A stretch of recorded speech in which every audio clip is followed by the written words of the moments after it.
Hello दोस्तों, स्वागत है आप सभी का हमारे इस चैनल पर। दोस्तों, आज की इस वीडियो में हम लोग बात करेंगे मौर्य साम्राज्य की अर्थव्यवस्था के बारे में। जब आप अर्थव्यवस्था की बात करते हैं तो इसमें कृषि, उद्योग धंधे और वाणिज्य व्यापार इन सभी को शामिल कर लिया जाता है। तो अर्थव्यवस्था के अंतर्गत आज हम लोग कृषि, उद्योग धंधे और वाणिज्य व्यापार के बारे में पढ़ने वाले हैं। तो चलिए स्टार्ट करते हैं। इसके पहले मैंने आपको सामाजिक, धार्मिक, प्रशासनिक व्यवस्था के बारे में बता दिया है। सारी वीडियो सीक्वेंस से प्लेलिस्ट में पड़ी हुई हैं, आप जाके देख सकते हैं। मौर्यकालीन अर्थव्यवस्था के 3 स्तंभ थे, जिन्हें सम्मिलित रूप से वार्ता कहा जाता था या वृत्ति का साधन। तो मौर्यकालीन अर्थव्यवस्था के कितने स्तंभ थे? 3। सम्मिलित रूप से क्या कहा जाता था? वार्ता।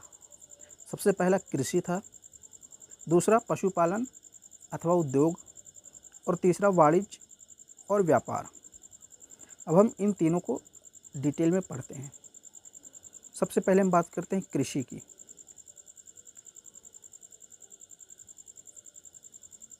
कृषि की बात करते हैं तो मौर्य काल मुख्यतः कृषि प्रधान था। कृषि प्रधान था। भूमि पर राज्य तथा कृषक दोनों का अधिकार होता था। तो याद रखिएगा, जो भूमि होती थी उस पर राज्य का भी अधिकार था और कृषक यानी किसान दोनों का संयुक्त अधिकार होता था। राजकीय भूमि की व्यवस्था करने वाला अधिकारी शीताध्यक्ष कहलाता था।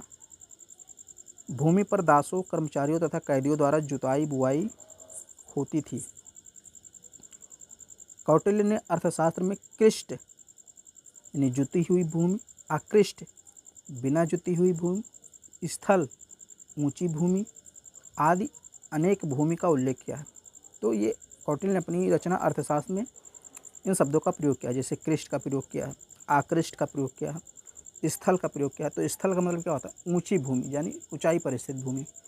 कृष्ट का मतलब जो जुती हुई भूमि। आकृष्ट का मतलब जो जुती नहीं गई है यानी बिना जुती हुई भूमि है, उसको आकृष्ट कहा है। राज्य में आय का प्रमुख स्रोत भूमिकर था। यह मुख्यतः 1/6 भाग होता था। भूमिकर 2 प्रकार का होता था, एक सेतु कर, दूसरा वन कर।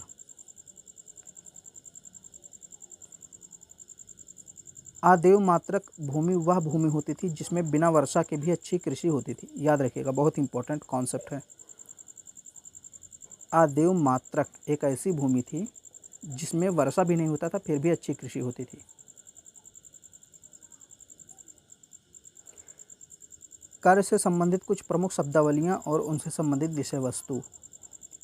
जैसे शीता एक प्रकार का कर था, और ये कैसा कर था? राजकीय भूमि से होने वाली आय। राजकीय भूमि से होने वाली आय जो थी उसको शीता बोलते थे। भाग कैसा कर था? ये उपज का हिस्सा होता था। प्रवेश इसको आयात कर बोल सकते हैं, लगभग 20% होता था।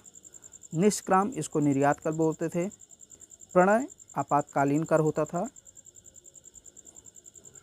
बलि की बात करें तो एक प्रकार का राजस्व कर था। हिरन अनाज के रूप में न लेकर नगद लिया जाता था, तो हिरन जो था ये नगद कर होता था। हिरन नगद कर। सेतुबंध राज्य की ओर से सिंचाई का प्रबंध कराया जाता था, उसके लिए थोड़ा बहुत टैक्स लिया जाता था। विष्टि ये निःशुल्क श्रम एवं बेगार यानी बेगारी को क्या कहा गया है? विष्टि कहा गया है। तो कुछ प्रमुख शब्दावलियाँ थीं टैक्स वगैरह से संबंधित। तो प्रणय आपातकालीन कर था, याद रखिएगा। हिरण्य जो था ये नगद कर होता था। प्रवेश आयात कर, ये सारी चीज़ें याद रखिएगा। और जो उपज का हिस्सा होता था, जो भूमि कर बेसिकली होता था, मुख्य भूमि कर होता था, वो भाग होता था 1/6%। 1/6 भाग यानी कि लगभग आप कह सकते हैं कहीं कहीं इसको 1/8 भी बताया जाता है, लेकिन 1/8 वाला जो कॉन्सेप्ट है वो कपिल वस्तु में ही सिर्फ लगाया जा सकता है, क्योंकि अशोक ने जो है कि वहाँ कर माफ़ भी कर दिया था और कहीं कहीं लिखा होता है कम कर दिया था। तो बेसिकली आपको याद रखना है 1/6 जितने भी राजवंश है प्राचीन काल के, उन्होंने इसी आधार पर कर लिया यानी 1/6 भाग कर लिया। लगभग 16 से थोड़ा ज़्यादा प्रतिशत होता था। 1/6 कहने का मतलब है 16% के आसपास कर लिया जाता था।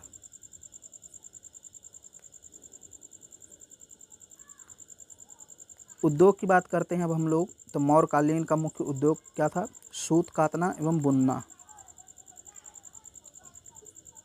प्रमुख व्यापारिक संगठन की बात करें, श्रेणी क्या होता था? शिल्पियों का संगठन।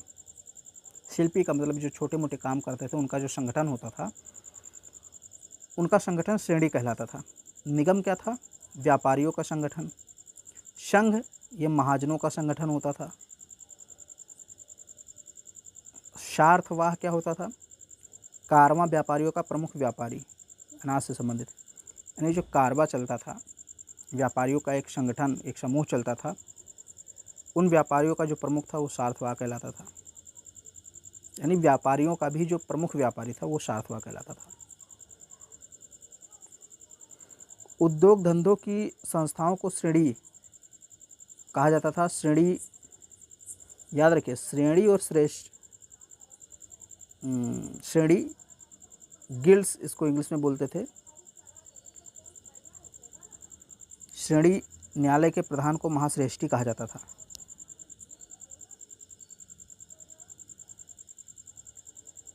तो वही चीज़ है, यहाँ पे देखिए थोड़ा अलग से दिया हुआ है, घुमा के दिया है तो कंफ्यूज नहीं होना है। यहाँ उद्योग धंधे बोल दिया है, यहाँ शिल्पी बोल दिया है। तो चाहे शिल्पियों का संगठन कहिए या उद्योग धंधों का संगठन कहिए, क्योंकि शिल्पी जो होते थे वो छोटे मोटे अपना कार्य करते थे उद्योग संबंधी। तो चाहे शिल्पी लिखा हो या उद्योग धंधे, अगर इस प्रकार की कोई संस्था है तो उसके संगठन को हम लोग श्रेणी ही कहते हैं, इंग्लिश में गिल्ड्स कहते हैं। तो आपको कंफ्यूज नहीं होना है। महाश्रेष्ठी कौन होता था? प्रधान होता था। मौर्यकालीन मुद्राओं की बात करें तो कारशापा, पड़ और या धारण, ये चांदी का बना होता था, ये सिक्के थे। स्वर्ण और निष्क सोने के बने होते थे। माशक और काकड़ी ये भी सिक्के होते थे, ये तांबे के बने सिक्के होते थे। मौर्यों की राजकीय मुद्रा क्या कहलाती थी? पड़। जैसे आज हमारे देश में रुपया चलता है, बांग्लादेश में टका चलता है, यूरोप के ज़्यादातर देशों में यूरो चलता है, अमेरिका में डॉलर चलता है, वैसे मौर्य साम्राज्य में चलता था पड़। मुद्राओं का परीक्षण करने वाले अधिकारी को रूपदर्शक कहा जाता था। राज्य के शीर्षस्थ अधिकारियों को 48,000 पड़ दिया जाता था। यानी कि जो सबसे उच्च अधिकारी होते थे उनको 48,000 पड़ दिया जाता था, और जो निम्न अधिकारी होते थे उनको 60 पण दिया जाता था। पण 3/4 तोले के बराबर चांदी का सिक्का होता था एक पण। याद रखिएगा, एक पण क्या होता था? 3/4 तोले के बराबर चांदी का सिक्का। और 48,000 पण किसको दिया जाता था? जो सबसे उच्च अधिकारी होते थे। सबसे निम्न अधिकारी उनको 60 पण दिया जाता था। ये वेतन होता था। अब उस समय मंथली होता था या वार्षिक होता था, ये तो कंफर्म नहीं है। मयूर, पर्वत और अर्धचंद्र की छाप वाली आहत रजत मुद्राएं मौर्य साम्राज्य की मान्य मुद्राएं थीं। वाणिज्य व्यापार की बात करते हैं। मौर्य काल में व्यापार आंतरिक एवं बाह्य, जल एवं स्थल दोनों मार्गों से होता था। यानी जो व्यापार होता था वो आंतरिक भी होता था और बाह्य व्यापार भी होता था, और जल मार्गों से भी होता था, थल मार्गों से भी होता था। बाह्य व्यापार किस किस देश से होता था? रोम से होता था, सीरिया से होता था, फारस यानी ईरान, मिस्र तथा अन्य पश्चिमी देशों के साथ होता था। यह व्यापार पश्चिम भारत में भृगु कच्छ बंदरगाह से तथा पूर्वी भारत में ताम्रलिप्ति के बंदरगाह द्वारा किया जाता था। ये भृगु कच्छ बंदरगाह पश्चिम भारत में है, और ताम्रलिप्ति बंदरगाह बंगाल के पास पूर्वी बंदरगाह था। तो पूरब के देशों से करना है तो ताम्रलिप्ति बंदरगाह का प्रयोग किया जाता था, और अगर पश्चिम के देशों से व्यापार करना है तो भृगु कच्छ बंदरगाह का प्रयोग किया जाता था। आंतरिक व्यापार की बात करें तो इसके प्रमुख केंद्र कौन कौन से थे? तक्षशिला, काशी, उज्जैन, कौशाम्बी, तोसली ये कलिंग की राजधानी थी। मेगस्थनीज ने एग्रोनोमोई नामक अधिकारी की चर्चा की है, जो मार्ग निर्माण का विशेष अधिकारी होता था। तो एग्रोनोमोई जो था यह मार्ग निर्माण का प्रमुख अधिकारी था। व्यापारिक जहाज़ों का निर्माण इस काल का प्रमुख उद्योग था।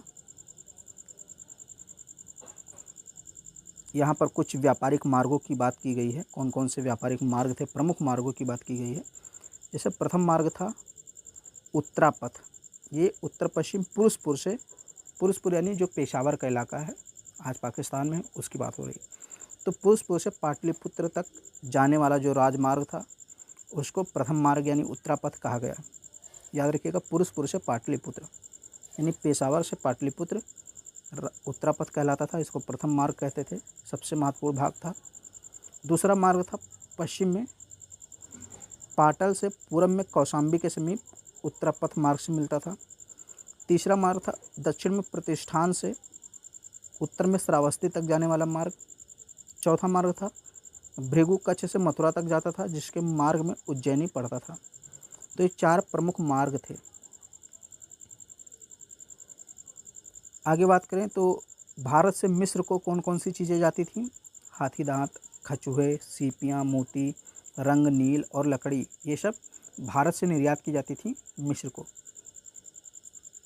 व्यापार शुल्क 3 प्रकार के बताए गए हैं। स्वदेश में उत्पन्न वस्तु पर लिया जाने वाला शुल्क, बाह्य राजधानी में लिया जाने वाला शुल्क, अभ्यंतर एवं विदेशी माल पर लिया जाने वाला शुल्क आधित्य कहलाता था। याद रखिए 3 प्रकार के शुल्क थे। यानी स्वदेश में उत्पन्न वस्तु पर लिया जाने वाला शुल्क क्या कहलाता था? बाह्य शुल्क कहलाता था। राजधानी में लिया जाने वाला शुल्क अभ्यंतर और विदेशी माल पर वसूल किया जाने वाला शुल्क आधित्य कहलाता था। इसी प्रकार निर्यात कर, निष्क्राम, आयात कर, प्रवेश, ये मैंने आपको बता ही दिया। तो ये आपका जो है व्यापार, वाणिज्य, उद्योग और कृषि, इन सबको मिलाकर अर्थव्यवस्था जो आपका टॉपिक था ये कंप्लीट हो गया। और आगे हम लोग जो है कि बात करेंगे कला के बारे में। यानी 1-2 टॉपिक और बचे हैं आपके मौर्य काल के बारे में, बाकी सारे टॉपिक्स मैंने पढ़ा ही दिए हैं। तो वीडियो पसंद आ रहा है तो इसको लाइक कीजिए, शेयर कीजिए और हमारे चैनल पर पहली बार आए तो चैनल को सब्सक्राइब जरूर कीजिए।